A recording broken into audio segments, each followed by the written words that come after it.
Hello guys, welcome back to channel. ఈరోజు కల్కి 2898 movie review చెప్పేస్తున్నాను అనమాట తెలుగులో. ఈసారైనా కంబ్యాక్ చేసాడో లేడా చూద్దాం. ఓకే, కల్కి సినిమా అయితే నాకు నచ్చింది గైస్. నాకైతే సినిమా నచ్చింది అనమాట. మీరు వెళ్ళారా లేదా ఒకసారి మీరు కామెంట్ చేయండి. సినిమా నేను చూశాను, నాకు చాలా అంటే చాలా బాగా నచ్చింది. కల్కి న్యూ వరల్డ్ అనమాట. సూపర్ అంటే సూపర్ ఉంటుంది. మూడు మూడు ప్రపంచాలు ఉంటాయి అన్నమాట. స్తంభాల కాంప్లెక్స్, కాశీ. కల్కి మూవీలో ప్రభాస్ ఇంట్రోలో అయితే కొంచెం కామెడీగానే ఉంటుంది. అంటే మీరు ఫస్ట్ ఆఫ్ ఆల్ మీకు కొంచెం అలా అనిపిస్తుంది, కానీ కొంచెం కామెడీ ఇంట్రడ్యూస్ తోటే రావడం జరుగుతుంది మన ప్రభాస్ అయితే. నాకైతే చాలా బాగా నచ్చింది. సినిమా మాత్రం ఎక్సలెంట్. అంతా ఇంత కాదు, క్లైమాక్స్ మాత్రం నెక్స్ట్ లెవెల్ ఉంటుంది. ఇందులో కెమియో రోల్స్ ఉన్నాయి అనమాట. దుల్కర్ సల్మాన్ అండ్ విజయ్ దేవరకొండ ఉంటారని నిన్న కూడా నాగేశ్వర్ నిషాం లైవ్ లో చెప్పాడు. మనం ఇవాళ చూసాము. కానీ విజయ్ దేవరకొండ కెమెరా అయితే ఒక క్యారెక్టర్ ఉంటే ఆ క్యారెక్టర్ నేను అసలు రివైల్ చేయను, నేను స్పాయిల్ చేయను అనమాట. దుల్కర్ సల్మాన్ అయితే ఉంటాడు. అతను ఎవరో మీకు తెలియాలంటే మీరు కంపల్సరీ చూడాలి సినిమా అయితే. లాస్ట్ ప్రీ క్లైమాక్స్ లో మాత్రం నెక్స్ట్ లెవెల్ చించి పడేసేది. నేను వచ్చి నా గొంతు మొత్తం పోయిందనమాట. ఓ నెక్స్ట్ లెవెల్ ఉంటుంది క్లైమాక్స్ మాత్రం. ఇంటర్వెల్ సీన్ లో మాత్రం మీరు ఊహించని విధంగా ఒక ట్విస్ట్ ఉంటుంది అనమాట. ఆ ట్విస్ట్ చూస్తే మైండ్ బ్లోయింగ్ అని చెప్పుకోవచ్చు.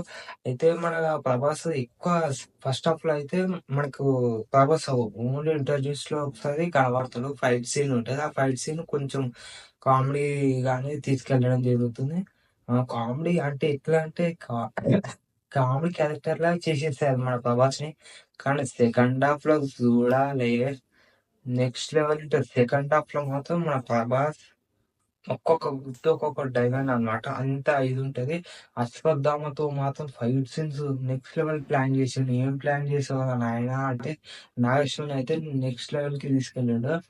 అతను పెట్టిన బడ్జెట్ కి మన 700 కోట్లు న్యాయం చేశాడని చెప్పుకోవచ్చు. అక్కడ కలర్ గ్రేడింగ్ కానీ, సినిమాటోగ్రఫీ కానీ, ఫిల్మ్ మేకింగ్ కానీ, ఐమాక్స్ కెమెరాతో కూడా తీయడం జరిగింది అనమాట. అంత బాగుంది సినిమా అయితే.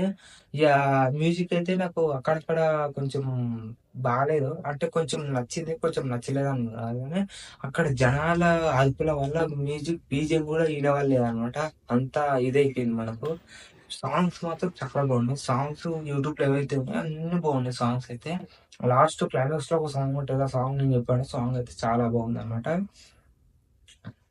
మన ప్రభాస్ క్యారెక్టర్ లాస్ట్ క్లైమాక్స్ లో ఒక క్యారెక్టర్ ఉంటుంది. ఆ క్యారెక్టర్ నేను స్పాయిల్ చేయలేను, కానీ నేను చెప్తుంటే మీకే గూస్ బంప్స్ వస్తున్నాయి అనుకుంటా. అంత బాగుంది సినిమా అయితే. మీరు మాత్రం ఈ సినిమా థియేటర్ లోనే ఎక్స్పీరియన్స్ చేయాలి, ఓకేనా? నేను కంపల్సరీ చెప్తున్నా, ఈ సినిమా మీరు థియేటర్ లోనే ఎక్స్పీరియన్స్ చేయాలి. ఇలాంటి సినిమాలు ఎప్పుడైనా మళ్ళా పార్ట్ 2 ఉంటుందని ఆల్రెడీ తెలియజేసేసి మన నాగేశ్వరన్ అనమాట.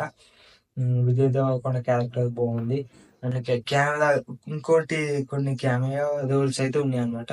మన రామ్ గోపాల్ వర్మ ఉంటాడు, అండ్ రాజమౌళి కూడా ఉంటాడు, రాజేంద్ర ప్రసాద్, బ్రహ్మానందం.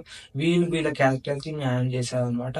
కెమెరా రోల్స్ ఏవైతే ఉన్నాయో అవి ఇలా వచ్చి అలా వెళ్ళిపోతాయి అనమాట. అట్లా అనమాట. అందరికి అన్ని క్యారెక్టర్లకి వాళ్ళ వాళ్ళ పాత్రలు పోషించాలని చెప్పుకోవచ్చు. అన్ని క్యారెక్టర్లు చాలా బాగున్నాయి. ఒక యూట్యూబర్ చిన్న పోరుడు ఉంటాడు చూడు, వాడు కూడా ఇందులో ఉండడం జరిగింది అనమాట. చాలా గ్రేట్. అందరూ చాలా బాగా చేశారు అనమాట. సినిమా అయితే నెక్స్ట్ లెవెల్ తీసుకెళ్తుంది. నేను చెప్తున్నా పక్కా అంటే పక్కా ఈ ఒక్క రోజులో 300 కోట్లు డే 1 కలెక్షన్స్ 300 కోట్లు పక్కా యూట్యూబ్ అనమాట.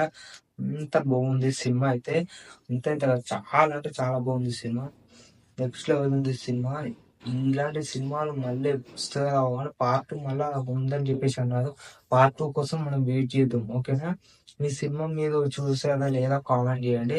సినిమా అయితే చాలా బాగా నచ్చింది గైస్, ఓకేనా? Like, share, subscribe to my channel, please share.